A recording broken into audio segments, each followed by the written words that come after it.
Good evening, and welcome to another episode of Wanderlust Wednesdays. This is a very large episode because we will be talking about voyages around the world. And as an introduction, I'm going to be walking you through some of the highlights of our 2022-23 voyage around the world, which is, in the future. And then afterwards, I will be joined by two gentlemen who have spent a lot of time on some of our earlier world cruises. And we will talk to them about what these cruises are really like, because that's something that I find really interesting, more even than, in this case, the 28 countries, the 138 days, the 57 included shore excursion, and the literally hundreds of optional shore excursions that we arrange, that my team arranges for these world cruises. All of this is, of course, spectacular and global geography, but there's more to it, and that's what we will talk about with these two gentlemen. But let's first start, James, with a presentation of the upcoming voyage around the world, the World Cruise of 2022 to 2023. You will embark on the Viking Neptune to explore the world's majestic cities and immerse yourself in local cultures during overnight stays in 11 ports. Then you will discover the idyllic isles and the faraway lands of the South Pacific before you discover the diverse treasures of Southeast Asia. And after that, you will witness several millennia of history on the Arabian Peninsula and the Red Sea, and revel in the romance of Paris before arriving in London, England's iconic capital. For a somewhat shorter voyage, our 2022 Viking World Horizons itinerary brings you to 22 countries around the world over 119 days, with 48 included guided tours. Immerse yourself in an epic adventure as Viking sets off on a grand voyage of discovery to the far corners of the globe. 22 fascinating countries, 119 intriguing days, and dozens of the world's preeminent cities, with plentiful overnight stays as you sail on board the beautiful Viking Star. This remarkable journey departs from cosmopolitan Los Angeles, followed by exquisite Santa Barbara, with its Franciscan history and inviting rugged coastline. But California is just the beginning. You'll set off across the vast Pacific, headed for the alluring beauty of Hawaii and its powdery sand beaches. The beguiling South Pacific mesmerizes even the most seasoned travelers. Bora Bora, Moorea, and Tahiti. Their verdant peaks and turquoise lagoons, followed by New Zealand's subtropical Bay of Islands. The entire country will delight your senses with spectacular natural wonders, a fascinating indigenous culture, and 2 nights to take in enchanting Auckland. You'll navigate the Tasman Sea to Tasmania. Then it's on to Melbourne, Australia, and Sydney for an overnight stay. Enjoy an encounter with one of the planet's most ancient cultures, and then explore the expansive, breathtaking Great Barrier Reef. Exotic experiences await in Southeast Asia. On the island of Komodo, you'll come face to face with the largest lizard on Earth. Bali is home to a collection of centuries-old art and culture, followed by a kaleidoscope of tastes and sights in Vietnam, Singapore and Thailand, along with Yangon in Myanmar, and its shimmering Shwedagon Pagoda complex. Southeast of the Indian subcontinent lies the island of Sri Lanka, whose capital Colombo welcomes you. And high above lie the beautiful hillside stations with their terraced tea plantations. Portuguese and Indian cultures converge in Goa, India. Bustling Mumbai, the former Bombay, is a traveller's dream. Take in fascinating museums and historic monuments.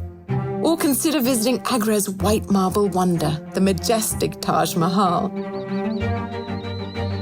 Like tales from the Arabian Nights, the fortresses and souks of Salalah evoke the exotic. Awe-inspiring landmarks are yours in Jordan's stunning Red City of Aqaba and Egypt's Luxor Temple Complex. You'll also transit the world's other impressive man-made waterway, the Suez Canal, before exploring the timeless wonders of Haifa in Israel. Europe beckons with more storied destinations, including the fabled Greek island of Rhodes, Turkey's ancient treasure Ephesus, an intriguing Istanbul, a city bridging Europe and Asia. In Athens, witness the birthplace of Greek art, architecture, and thought. On Sicily, ageless Messina will delight your imagination, while Naples, Italy, leads to legendary Pompeii. Explore spectacular Rome, the eternal city, before setting off for opulent Monte Carlo. The passionate spirit of the Iberian Peninsula is expressed through its music, tapas, and wines. Enjoy the legacy of Spain's native son, Antoni Gaudí, in Barcelona, and the sheer majesty of Cartagena's historic treasures. Rounding Gibraltar and its imposing rock cliff, you'll head to Lisbon for its 18th century architecture and entrancing fado performances. On the final segment of this extraordinary voyage, you'll sail the English Channel to the port of Tilbury for London. An overnight stay gives you time to explore the heart of this iconic city. It's the perfect way to conclude your epic Viking World Horizons journey.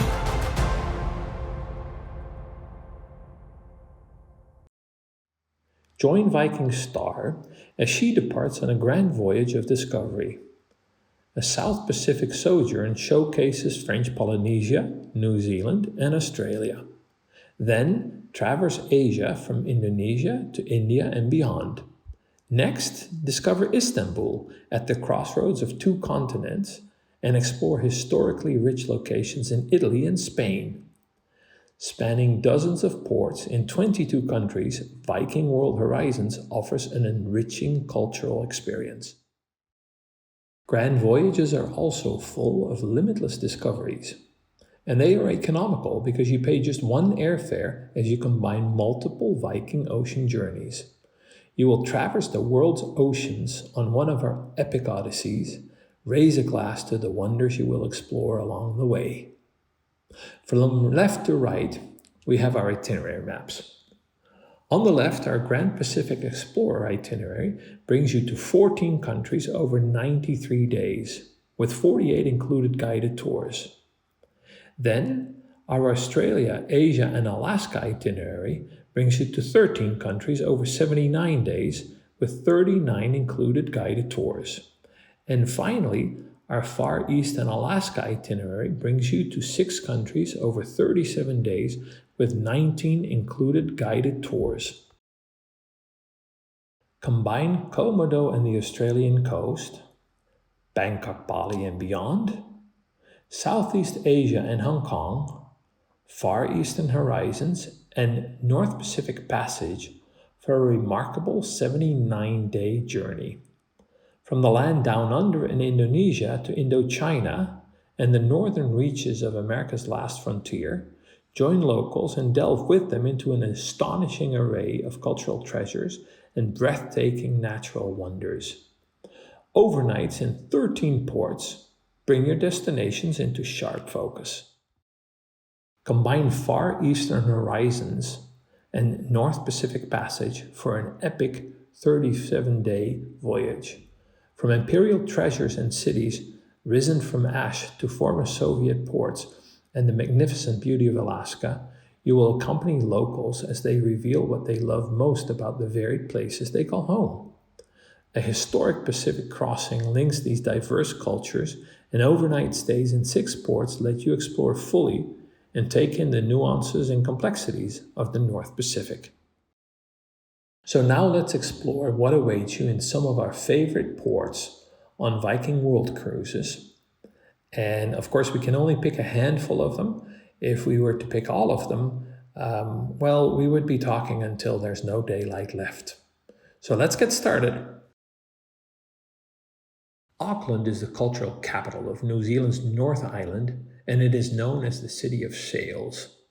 It enjoys a stunning setting between 2 harbors, and as you can see in this image, there's really water all around. And if you look a little closer, you can see that there are lots of small little boats. It's a seafaring city that has hosted 2 America's Cup challenges, and its marinas are brimming with world-class yachts. Auckland is also the heart of New Zealand's wine country, and yes, of course, we do have an excursion that takes you into wine country. In Auckland, we have a privileged access excursion as well. Viking in many places has arranged exclusive entry for our guests to discover local cultural or natural treasures that are simply not available if you were to travel there by yourself. In this case, on the Kiwi Countryside Tour, you will explore the black sands of Muriwai Beach and the bright red flowers of the Pohutukawa tree. And that's New Zealand's own Christmas tree, if you will. And from that beach on a nearby cliff, there are hundreds of seabirds that nest there, and you will be able to see their comings and goings from a distance that is safe for the birds, but close enough for you to really enjoy the experience. And after that, you'll enjoy a family-run farm. You tour the farm, you see how sheep are being shorn in a demonstration, and then you visit with the hosts. And this is where the privileged access bit comes in. These are people that open their farm for us, that open their kitchen table, if you will, for us exclusively on an experience that you will not be able to have on your own. And here we've already moved on, and New Zealand, of course, has an awful lot to offer, and we visit quite a few other ports on the World Cruise that we're discussing here. But as I mentioned, we have to hop, skip, and jump through the entire program in the interest of time and to not lose you in the small little details of such an epic voyage. This is certainly not a small little detail. Kangaroos, as our guests have always told us, are such an essential part of the Australian experience. Sydney is the capital of Australian New South Wales, and it is home to the world's largest natural harbour. You could stay in the city, or you can explore the natural wonders of the nearby Blue Mountains. And as you can imagine, we make sure that you encounter these furry little critters on many of the excursions that you could do in Sydney and around Australia. Of course, another icon of Australia is the Sydney Opera House that you see here from the harbour. It's an instantly recognizable building, and it's for that reason and for many other reasons that it is a UNESCO World Heritage Site. It has become synonymous with Australia.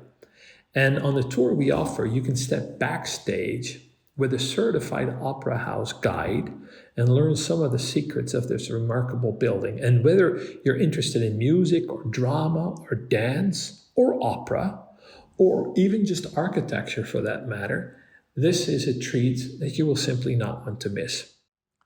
Brisbane is the capital of Queensland.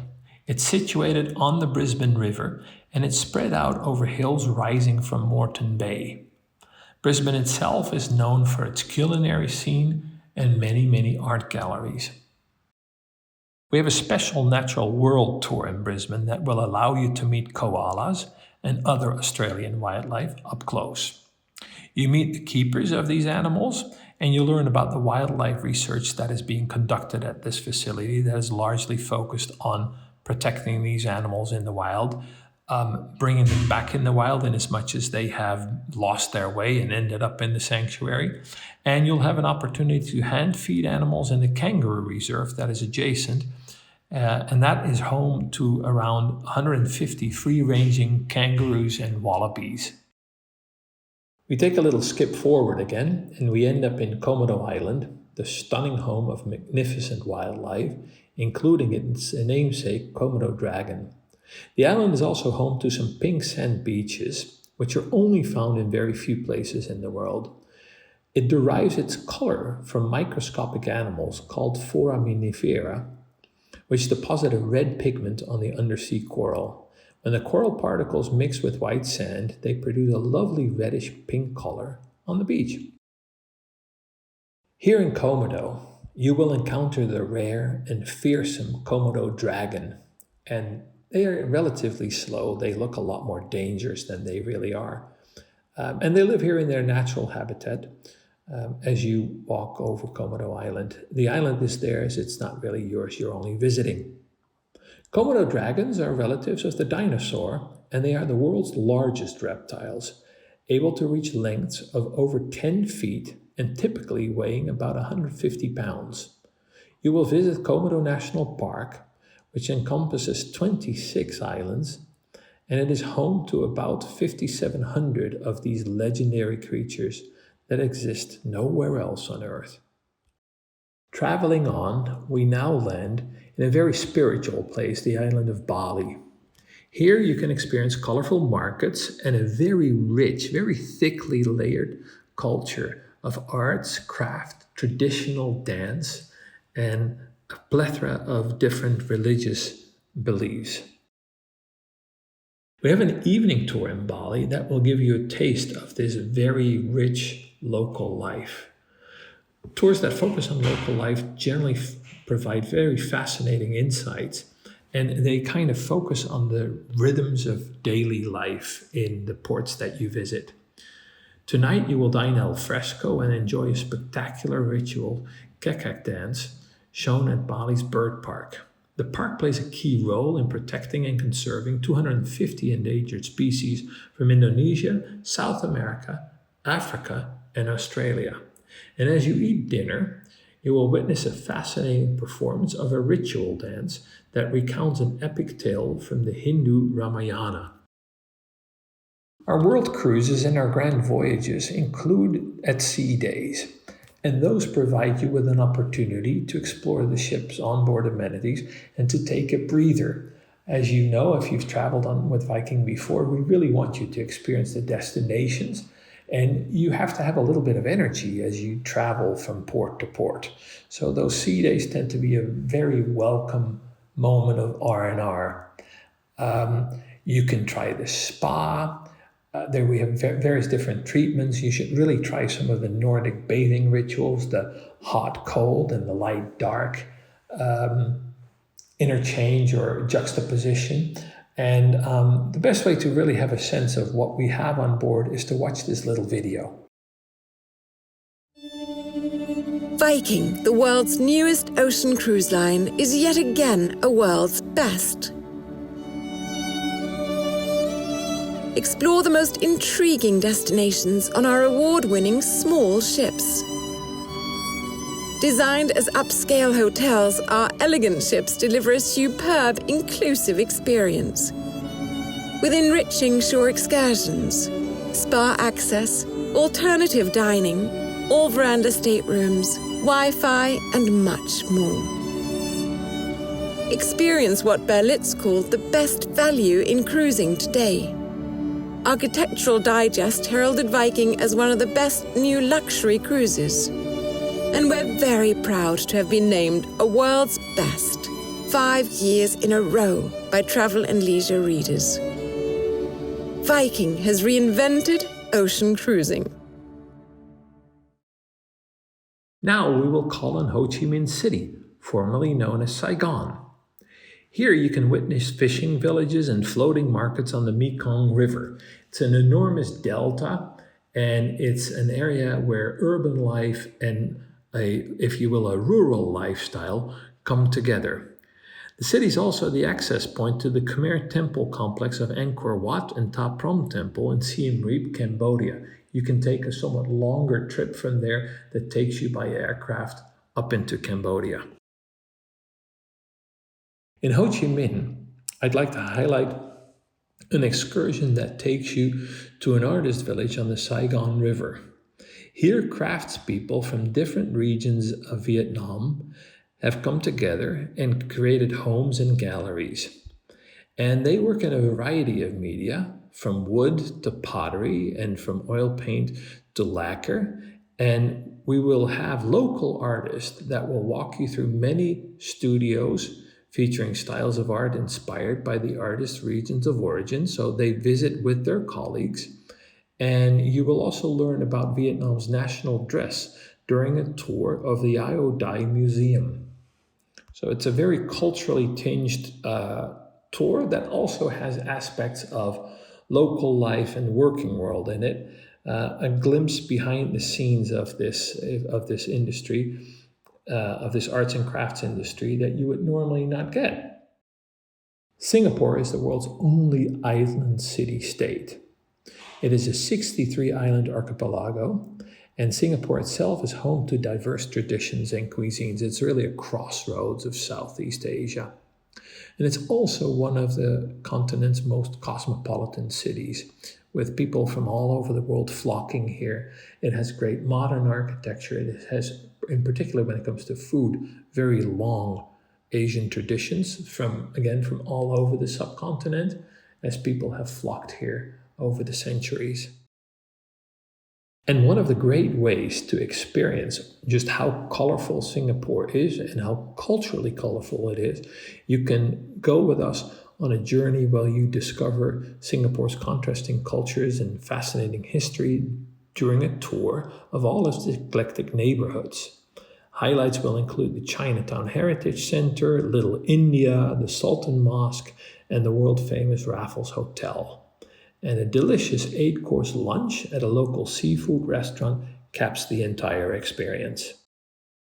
We're making a bit of a jump now, and we fast forward to Haifa, one of Israel's most important and beautiful seaside cities. Here you will find Mount Carmel, where it is said that the prophet Elijah set fire to a sacrifice and ended a drought.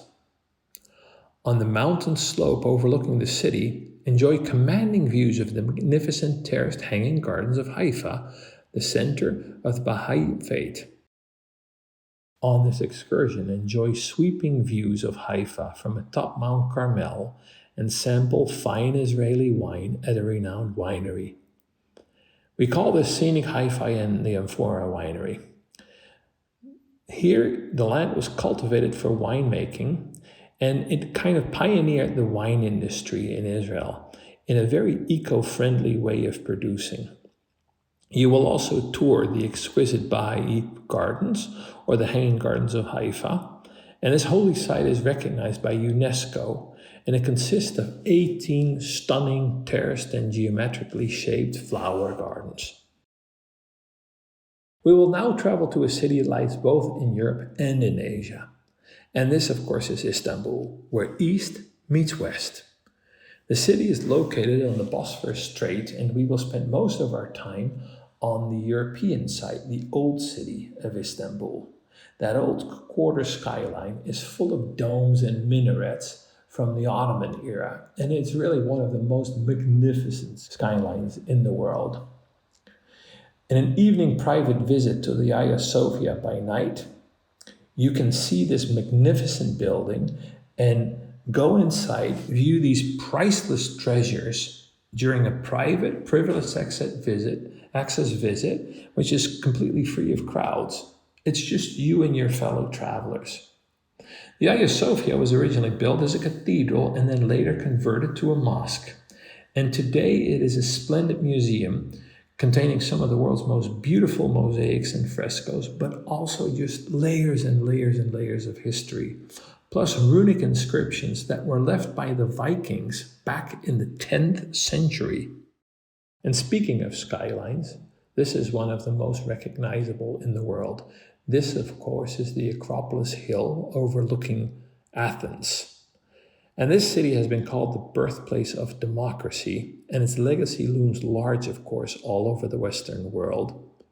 This open-air museum is an astonishing repository of ancient structures, and at the foot of it is an equally impressive museum that shows a lot of the artifacts that are preserved and away from the elements for people to enjoy for future generations. It's, in my opinion, one of the best museums in the world to visit. even if it looks a little steep to get to the Acropolis itself. You can watch that from afar, but do not miss the museum. Today you might choose to visit an organic farm outside of the city first to meet with a local wine-producing couple. George and Anne Kokotos will host you there, where they will serve you a lunch and they will talk about what it is that they produce. They have a family vineyard that has an excellent Cabernet Sauvignon and Merlot and Chardonnay grapes. And this is what you do before you then visit the city to get an overview of everything that Athens has to offer.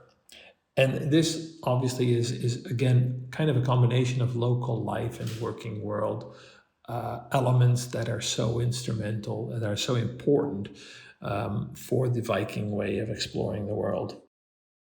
And then a few days after Athens, we welcome you to Rome, the eternal city, filled with monuments around every turn, from the ancient Forum, the political hub of the Roman Empire, to the 18th century Spanish steps and everything in between.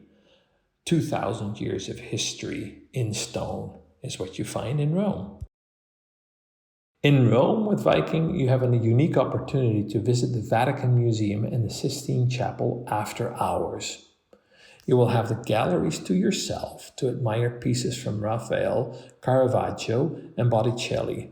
And in the Sistine Chapel, you can marvel at this magnificent Gesamtkunstwerk of religious art, certainly Michelangelo's most spectacular work, the ceiling, and in there the iconic hand of God giving life to Adam. Anytime you're back on your ship in the afternoon, you might partake in a daily tradition, the afternoon tea in the Winter Garden, accompanied by the classical trio or a resident pianist or guitarist. That's just such a very genteel way of letting the afternoon go by and recovering a little bit from some brisk sightseeing that you may have done in the morning. And of course, because Viking prides itself in this inclusive value idea, there's no charge for the afternoon tea, and it's kind of a meal in by itself. You have little sandwiches, cakes, scones. It's really quite a feast. Feel free, nevertheless, to have dinner as well right after your afternoon tea. Another thing on board that we find very important is our enrichment. We want you to have context and background of all the ports that you visit. And our Viking resident historian is there to deliver iconic lectures during your voyage. And the topics will vary by region to really give you, as I mentioned, to give you context, to give you the history and the cultures of the destinations that you travel through. And you will find everything that goes on board in your Viking Daily. That's the newsletter that gives you times, locations, and all the other details that you need to make sure that your life on board is just about as exciting as your life off the ship. Here's a short video, by the way, that introduces the Resident Historian program. Viking is committed to the idea of destination-driven learning, and the Resident Historian program offers many opportunities for our guests to really learn and explore and delve into the concept of the place. There's nothing like it in terms of the passion and the excitement that comes with sharing experiences. This is what I love. There are two aspects to the Resident Historian program. On the one hand, we have iconic lectures to provide a context for learning, thinking about, and anticipating the commentary from our local guides once we reach the port, and then be able to learn more from him or her on one of those excursions.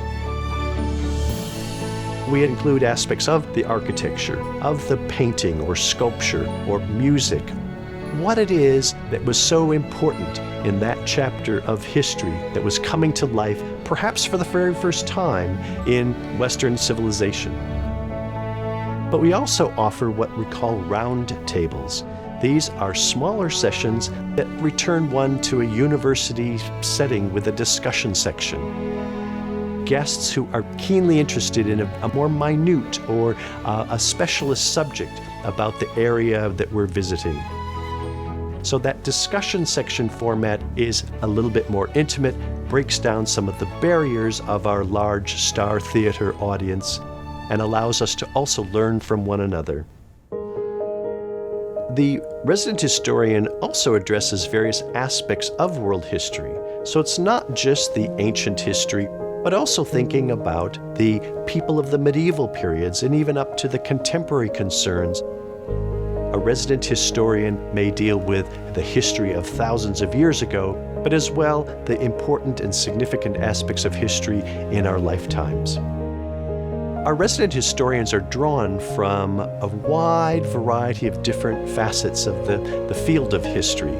All of them have either had teaching or lecturing experience and might have expertise in areas of military history, maritime history, perhaps art history or cultural history, music history, even Arctic exploration history, and they become part of a Viking faculty. What they bring to the enrichment program is of a specialist nature, but they're able to share their enthusiasm about what it is about their aspect and approach to history, why it's important, and why it's significant for our guests. The resident historian is also on board for the duration of the itinerary, not only attending the other lectures, attending and participating in different excursions up and in the ports, but also dining with our guests and around, available to field questions and to further discussions that may have been brought up from an aspect of an iconic lecture or perhaps one of those roundtable discussions. The opportunity to have that interface, that one-on-one learning with a resident historian. This is something that Viking prides itself on making very important, accessibility to the resident historians in so many different places aboard the ship. There's also plans for the resident historian to lead a group that would go in further depth, privileged access to learn about a site with the resident historian, to understand the nature of a museum, of an archaeological site, of some aspect of the contemporary culture that could be brought to life by having more time in depth spent with a knowledgeable expert. The resident historian is the guide at your side. For adult learning, there's nothing like it. History pervades a Viking ship, and we're very proud of that.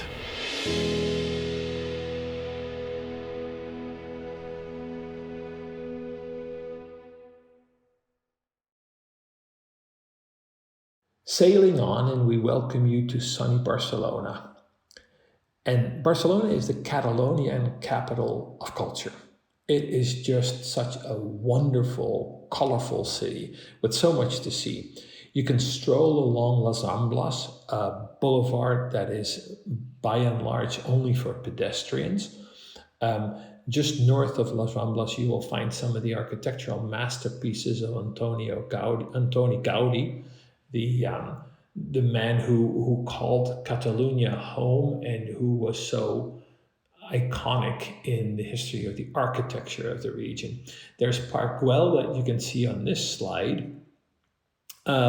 But there are also a lot of other buildings that you will instantly recognize as this very typical modernismo style of architecture. And if you really want to delve into the work that Antoni Gaudi did, there is a tour that shows you a number of his houses. A number of these have been selected to be part of a UNESCO World Heritage Site. This is how important Gaudi has been, not just for architecture, but even for just the self-image of the Catalonians. You see Casa Vincennes, which is a little turreted house that was once owned by a private family. You will see Sagrada Familia, the great cathedral that is still not finished. The towers are still under construction today. And you will see the Paseo de Gracia with Casa Batlló, the House of Bones, and that's what you see in this particular image. And then unbelievably, this long journey still comes to an end at some stage in London, England, and it will do so as you sail up the Thames, through the Thames barrier, and you dock in Greenwich, right on the dateline, more or less. And this is where your journey comes to an end. You'll have some time to explore London. Maybe you'll stay a few extra days, and then we will send you off home, where you then can start dreaming about your next grand voyage with Viking. Okay, and now I'm joined by two gentlemen who have quite a bit of experience with world cruising. Alastair Miller, our photographer, and Sujith Mohan, who has been the hotel manager on the very first world cruise Viking ever did, and a number of them afterwards. And before we really start to get into it, Sujith, I just heard this story just today that apparently on that first world cruise, there was something that you had to do with butterflies. Thank you, Joost, and glad to be part of this, and thank you for having me. Margot and Birdie, I'm not sure how many of you remember this name. These are the two names of butterflies that were carried on and given to us. This is a lovely little sweet story to add. There is this lovely lady by the name of Gwen who lives in Highclere Castle, and she works there. She makes hundreds of butterflies. She's 78. She could not be on a world cruise.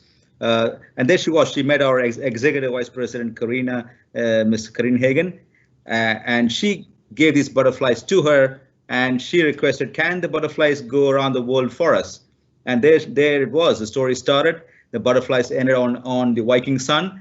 And we had to give the butterflies to our crew members, to our guests, to take pictures around the world. I believe the pictures were taken with these butterflies, with statues, with the Opera House, with some crew members in the buses and so on. Excitingly so, we collected all those pictures, made them into an album, and gave it back to Gwen. What a great story, right? That is a good story. And James, I think you have a little video, and I've been told that Gwen's actually watching at home. Hi, Gwen. James. Hello, I'm Gwen. I'm known as the Butterfly Lady, and this is my dog Suki. I live alone, and I want to thank you for taking Bertie and Margot around the world for me. I cannot go, and I feel as if I'm with them when showing the photographs of them.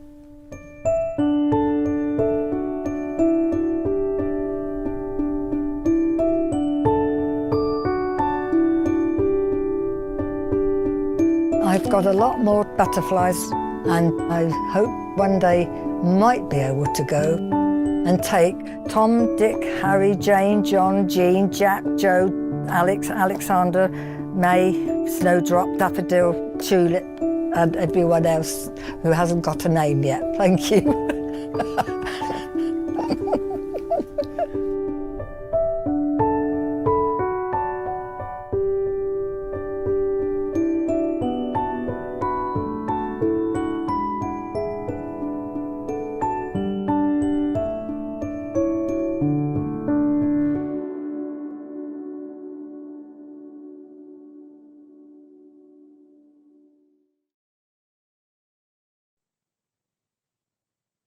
That was excellent, Sujith. And I think because you and I are both also working on our spectacular expedition project, we have to agree that Tom, Dick, and Harry will go with us to Antarctica.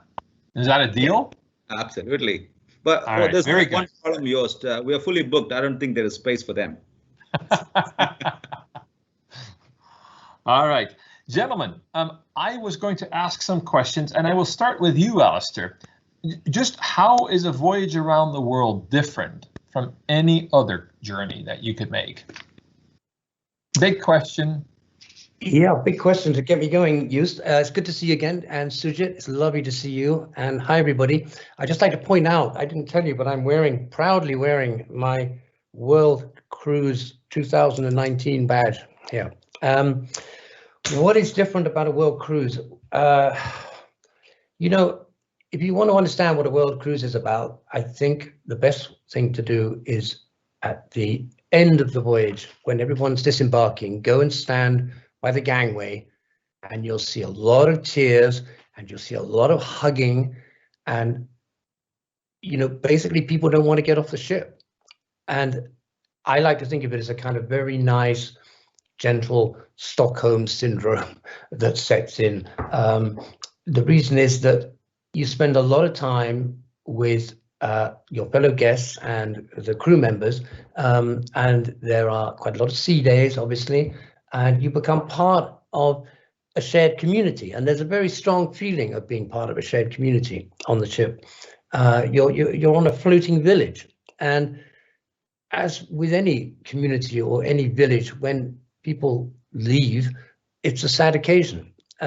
And it really is quite it's more emotional than I would have imagined. I mean, Sujith might have something to say about that.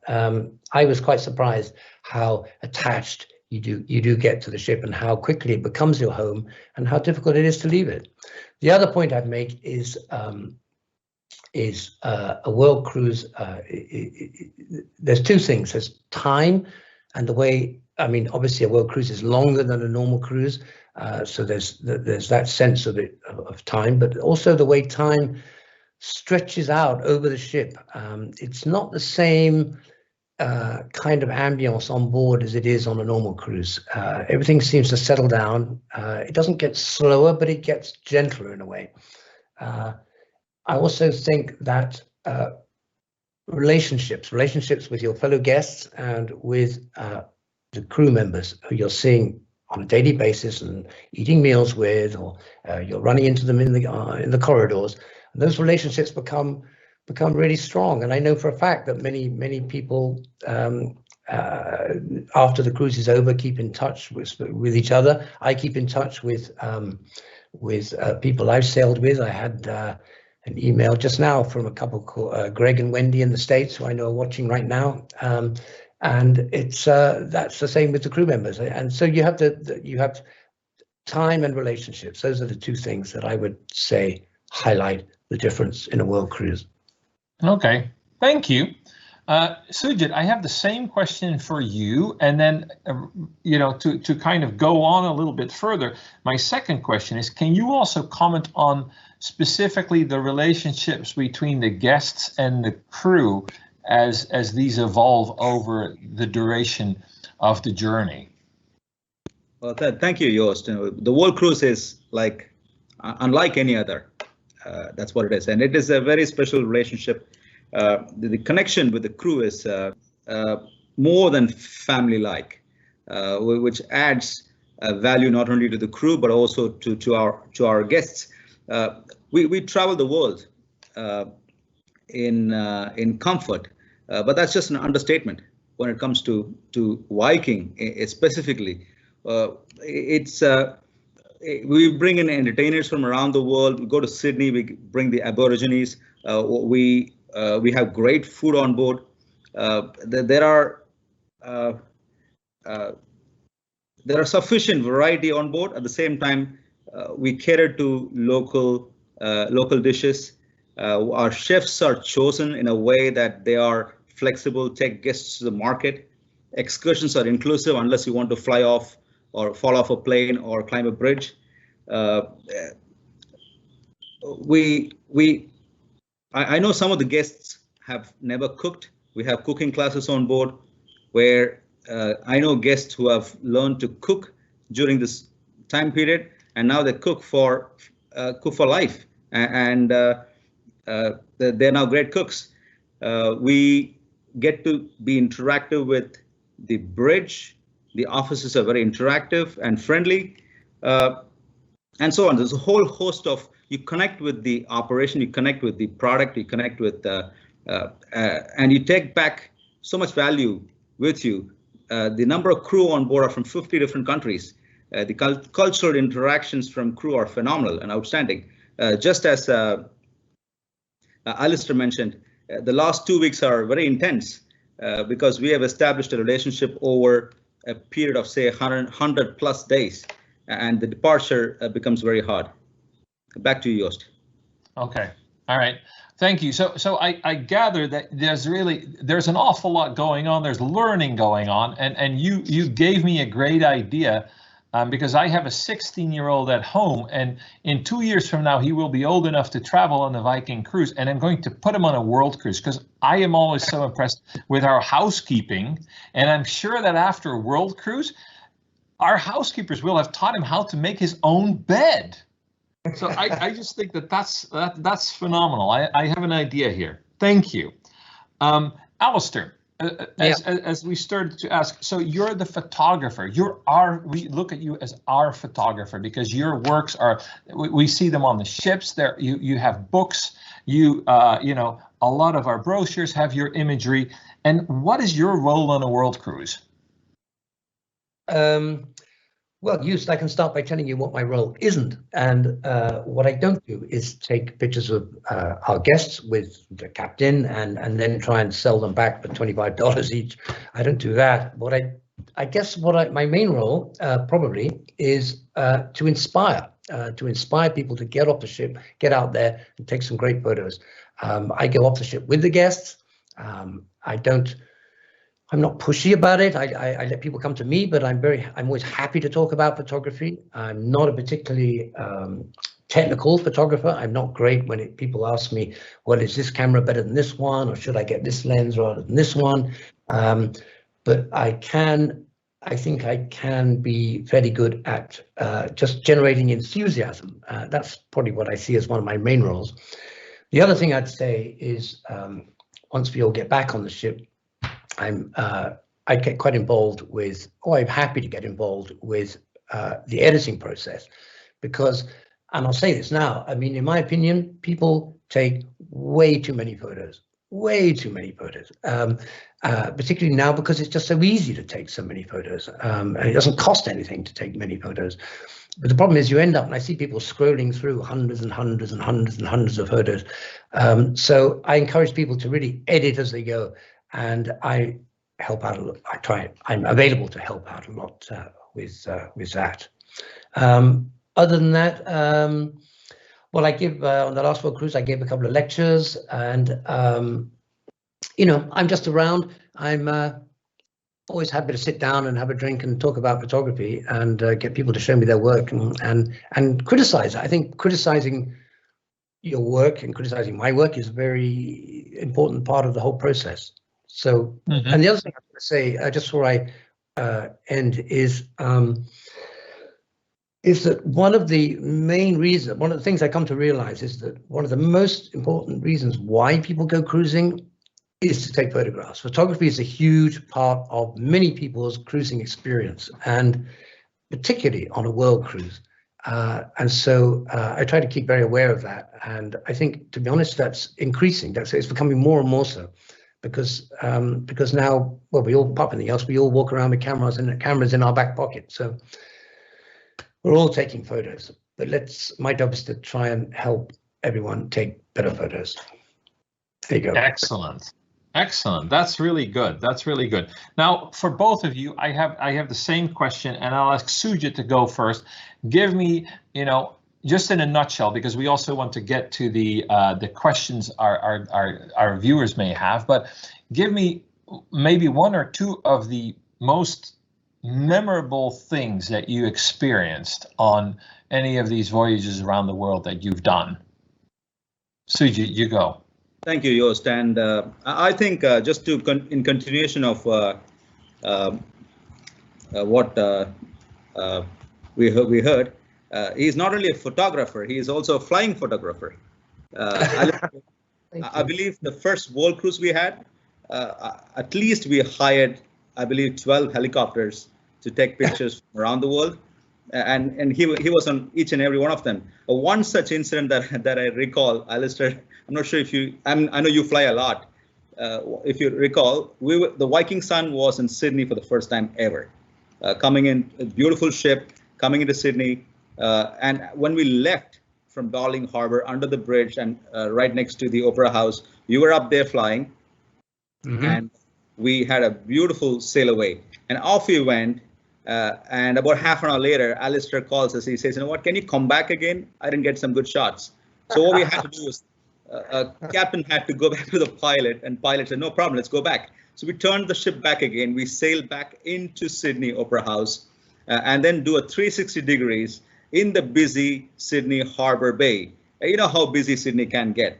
There were so many boats out there, and I was on the bridge at the time. I could hear one of the ferry captains saying, "What the hell is a Viking Sun captain thinking?" I remember that. Yeah, absolutely. So great memories. I mean, this is my, in all humbleness, this is my 9th world cruise. 6 of them with previous companies and 3 of them with Viking. I look forward to more with Viking. I think I can go on with hundreds of stories if you let me talk. But then in my personal experience, Joost, one of the things I enjoyed the most was 5 a.m. walks with guests. Initially, the first week we have, say, the number of guests walking are, say, 5, 10. And then the second and third week and the fourth week, you see 20 guests walking. But toward the end of the cruise, you see 250 guests walking, not at 5 o'clock in the morning, but then they are aware, they want to be aware of their waistline. So yes, they get there. And the second thing which I personally enjoyed the most was dining with guests. I think we had 900 guests on the first voyage. I set myself a target. It was a personal target, and I broke bread with each and every one of them. That was pretty phenomenal to know those lovely people and to know them better. One other thing I like to add is Alastair. I'm not sure if you recall when she came on board. I think he came on board at least 6 other times. Also with Miss Greenhagen also was on board with us. I think numerous times during the first world cruise. It was very, very special times. I remember once when she wore that dazzling yellow dress and walked into the World Cafe, and the whole World Cafe went up in a roar and with applause. I think that's a year you got married. Sujith, we have to provide a little bit of context, and maybe this is a good time, James, to show a little film that was made after that first world cruise, and then we can ask Alastair to explain a little bit about who Sujith just spoke about. Hello, world travellers. I'm Karina Hagen, and I'd like to extend my own personal thank you. You've trusted us to take you around the world and shared over 4 months of your lives with us. My father Tor, Finse, Rod and I so enjoyed spending time with you and hope to see you again somewhere in the world before long. Meanwhile, please enjoy this short, beautiful film by Brad and Bill, including photographs by Alastair, set to Debbie Wiseman's music for Viking, The Traveller.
Thank you for exploring the world with us and for being part of our Viking family.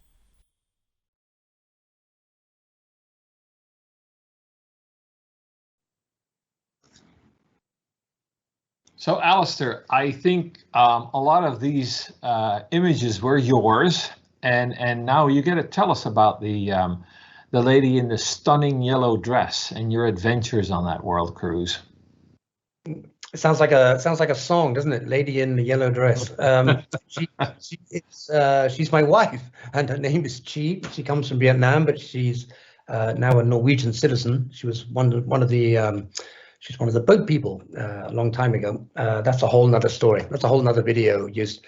But it's true. She does wear beautiful clothes, and it's funny especially on a world cruise. These things matter.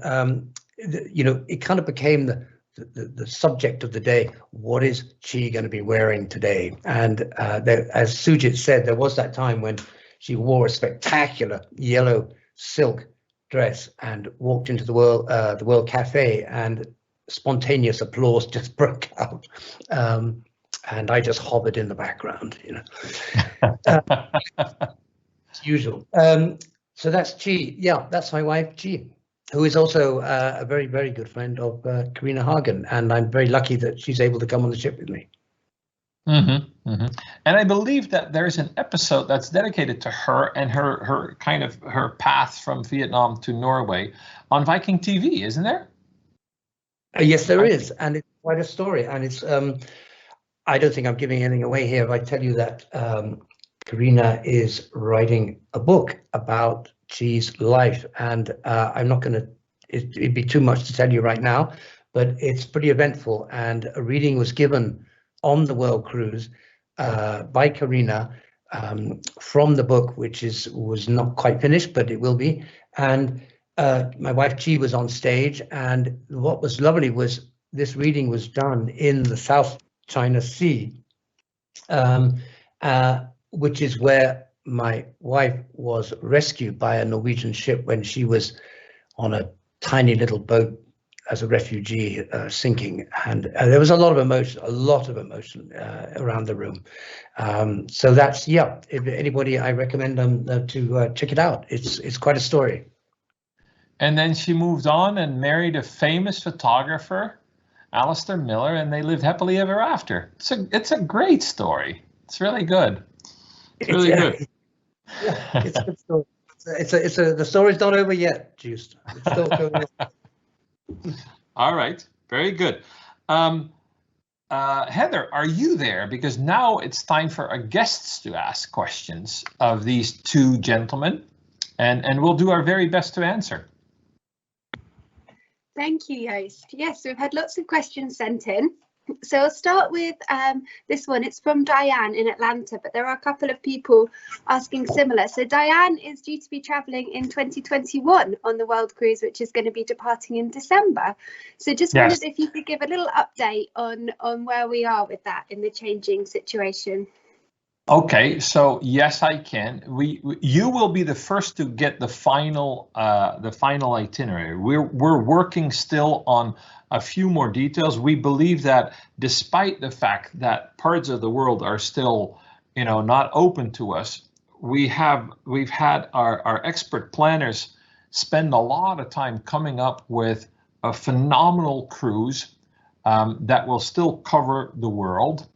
And we'll stick to as much as of the original itinerary as we can, and where we need to make replacements, we are really trying our very, very best to make those spectacular.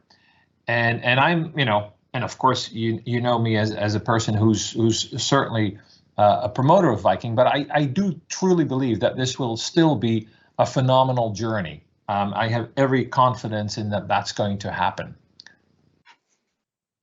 Thank you very much, Joost.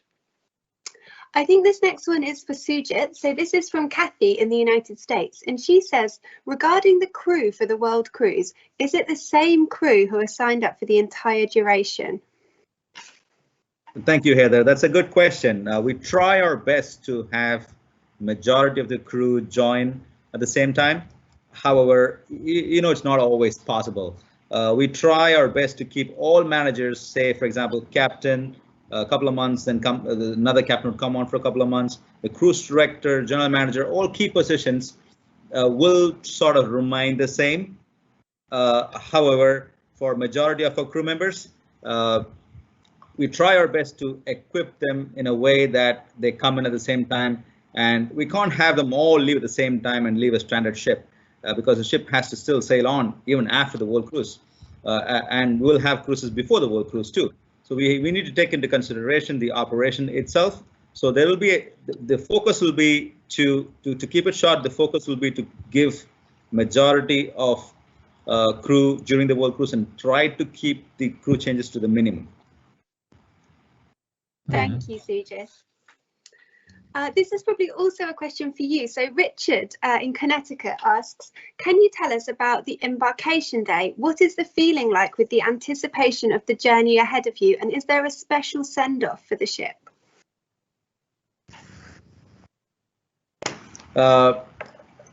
The final day, I think Alastair just mentioned it. He was there to witness it himself in one of those circumstances.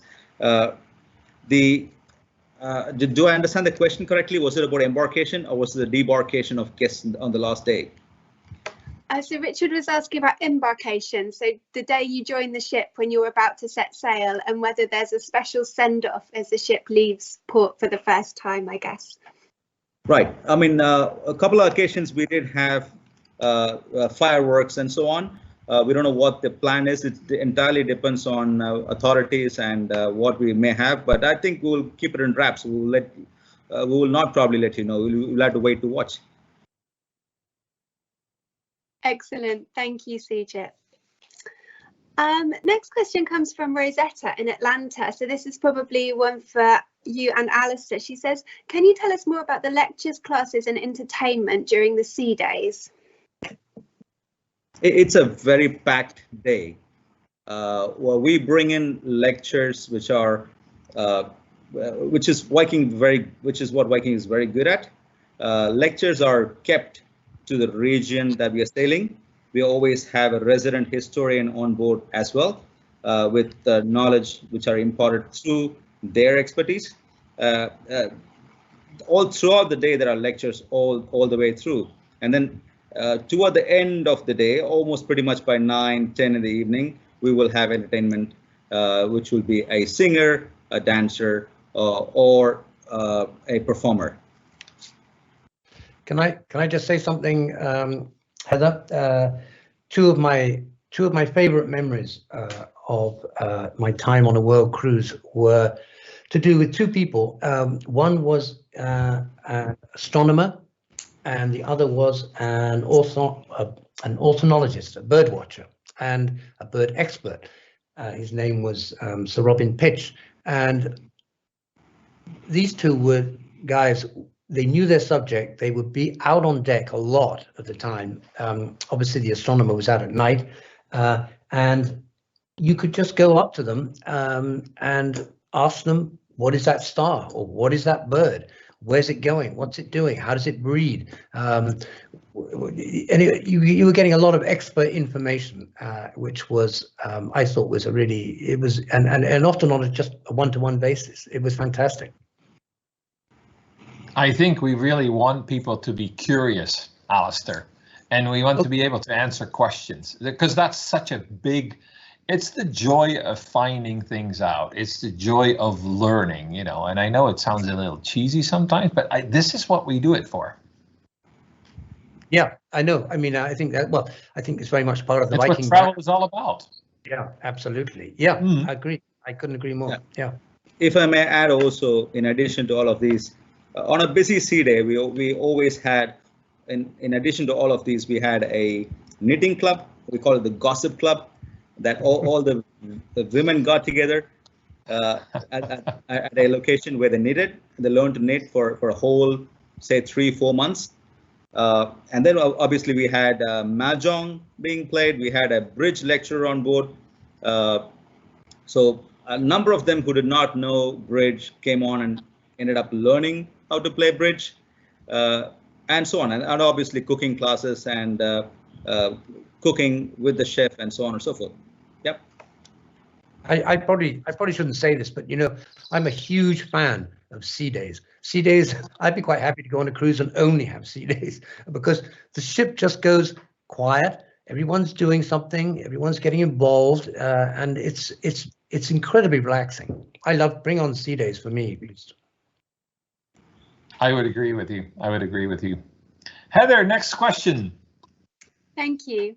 I will turn to something a little more practical now. So Barbara in D-Land in the United States. So she asks, can you help with packing for the World Cruise? Is there a luggage limit per guest? What's the laundry availability on board? And what are your top things to pack, taking into account the average weather in the different ports of call? I can answer that first, if that's okay. Yeah, sure. No, I think on the website there is a packing list, or when you ask for a packing list, that you would get a packing list, so that helps. Besides, we have on Facebook we have a site called the World Cruises Facebook page, where you could go in and be a member of it. Then you're talking to fellow world cruisers, so they're going to give you hundreds of suggestions as what to do and what not to do. And there is no packing limit as such. I think when if you come with 4 luggage, you probably end up going home with 8. You might want to buy more luggages along the way. Probably that's how it will be. But again, if you have more luggages, we'll help you send them home, so you don't have to carry them with you. Thank you. Yeah, people, I remember this, that we dealt a lot with that back in the office to make sure that people got whatever it is that they decided they no longer needed midway through the cruise, that we'd help them get it home. I always feel that when even on these epic voyages, you can usually pack, you have the time, right? Pack 2 or 3 times, and every time try to get rid of some of the stuff that you actually really know you don't need. It makes your life a little easier, and it allows you to pick up more things along the way. Also, if I may add, Joost, one more. I think I didn't answer the second part, which is the laundry. We have a laundry in every deck of the ship, so I believe that's taken care of. Yeah. Okay. Very good. Perfect. Thank you. Similar to that, Barbara in Leesburg. So she says, I'm booked on the Neptune leaving Los Angeles in January 2023. She'd like to know, are the shops on board the ship stocked with general necessities, or do you need to go and pick up things when you're in port? No, you can, but you don't. Sorry, Sujith. You can, but you don't have to, because we have all the needful things for you on board. Sujith, do you want to add anything to that? No, that's pretty much it. You answered that, Joost. Thank you. Mm-hmm. Thank you. This is a different question from Sarah. She's in Worcester in the United States. So she's traveling on the World Cruise departing in December this year, 2021. She says, I'm very excited, but also anxious as I'll be traveling alone. I wonder if you could maybe comment on that, Sujith. I know you guys have all touched on the sense of community on board, but what's the experience like if you're on your own? Thank you, Heather. That's a very good question. For single travelers, on the first or the second day of your cruise, we have something called a singles get-together. What we try to do is get you together in a sort of a community. You don't have to be forced to be part of it, but you know who the singles are, and you can always meet and mingle. One of our cruise staff is preferably one of the entertainers or an assistant cruise director is assigned the task to deal with singles, meaning that if you feel like you want to go out for dinner, invite this person. The person always has a table for you in the restaurant, so you can join the table. If you want to be having drinks or cocktails with the person, yes, you could do the same for after dinner. Have a drink in a group as well, that is possible too. So yes, there is a program, and if there is anything at all, we tailor them personally to the needs. Fantastic, thank you. A question here, I guess this is for Alastair and for Sujith. Of all the interesting places visited, which one did you find the most surprising and intriguing? That's from Stephen in the United States. Can I start that one, Sujith? No, it's all yours.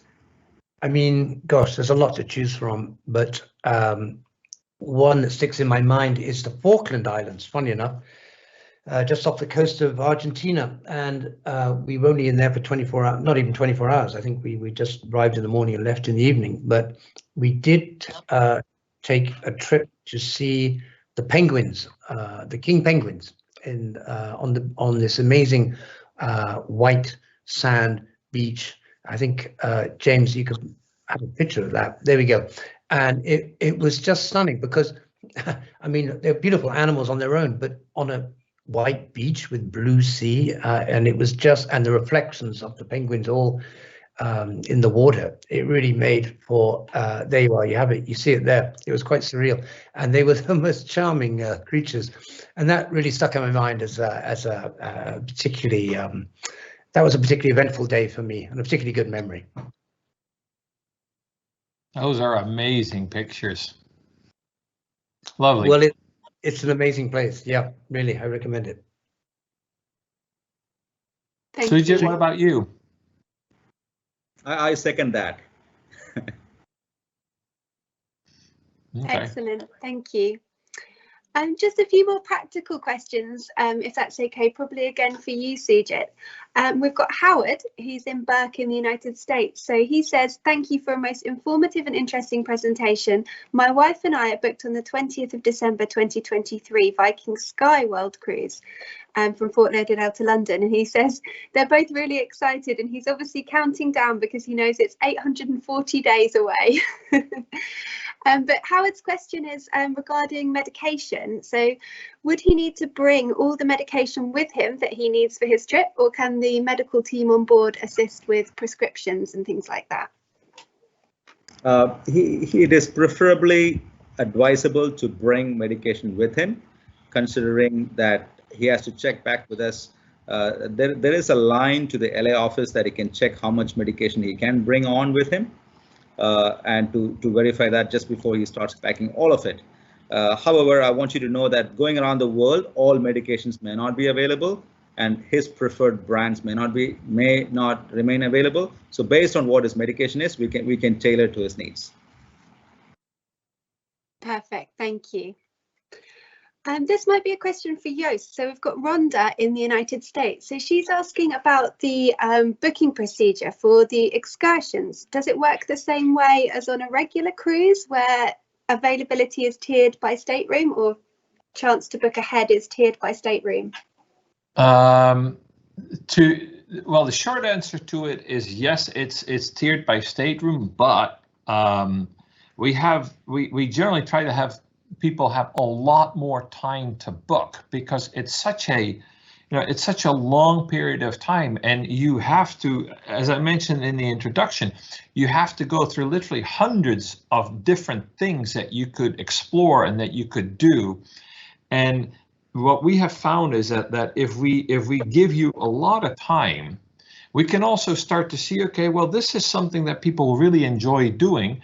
Maybe we cannot get this exact same thing, but maybe we can get something that's very similar. If there's, the reason we have to have some limitations as to what people can book is we offer experiences that we simply cannot offer to everyone on the ship.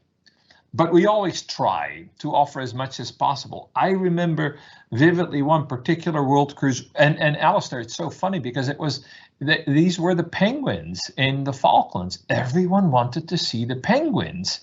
And I so remember that at some point, the lady that did South America and the Falklands for us, we were in constant communication, and every morning I would walk in the door and I say, Catherine, do we have more penguins? Because our audience wants penguins. We so People wanted to see the penguins, and obviously you cannot overwhelm these animals. You have to do it in a very respectful manner, and that's kind of what our guests expect. And so I just remember that poor Catherine spent weeks finding different ways, making the most out of the time we had in the Falklands to ensure that everyone got to have an encounter with penguins and had that encounter in a way that made everyone happy, including the penguins.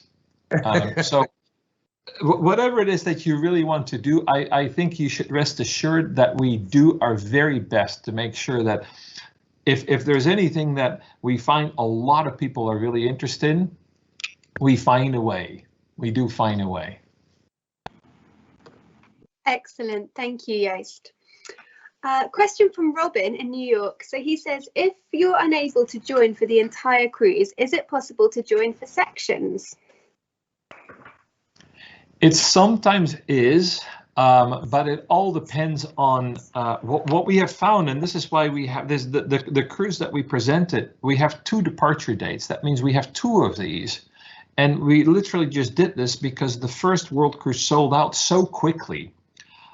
So the idea is that we first offer it as a whole, and then sometimes at a later point we may find that it helps to have just sections. But as long as we have such a big interest in just doing the entire journey, it's kind of difficult. What I would advise you is just to call and find out what you can accomplish.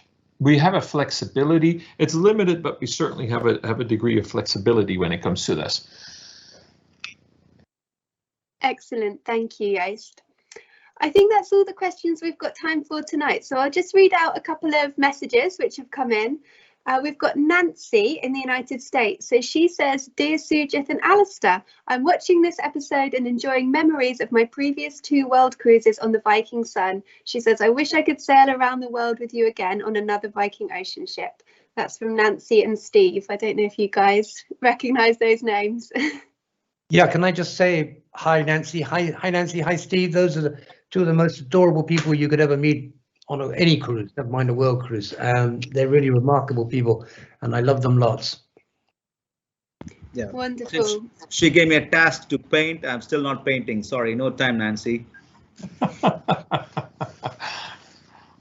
Thank you. And a couple of people are asking about both of you. Will you be on the 2023 World Cruise? Can they look forward to seeing you guys then? I think that depends on whether my wife gets some new dresses or not. But yeah, I put it this way: I would certainly like to be, but we'll see. I mean, who knows what's happening? But yeah, I'd love to be. I'd love to do it. Sujith, what do you think? I'd love to be part of the next World Cruise. I mean, not as a boasting factor, but I've done 9 World Cruises. I want to do the 10th one. I don't know for what I want to do the 10th one for, but I think Joost has my arms twisted. He's taking me into expedition. Expedition seems to be the next new thing, new baby around the block. So I am hopping on to expedition. So see you all there as well. Very good. Thank you all. Was that all we had time for, Heather? That's all we've got time for tonight. Yes, thank you. Okay, well, thanks everyone for watching. Alastair, Sujith, thank you very much for doing this with me. I'm sure there will be an occasion to do this again. Thank you, Joost, and it's been great to see you. Lovely. And Sujith, take care of yourself. It's a pleasure to see you again. Absolutely. Thank you both. All the best.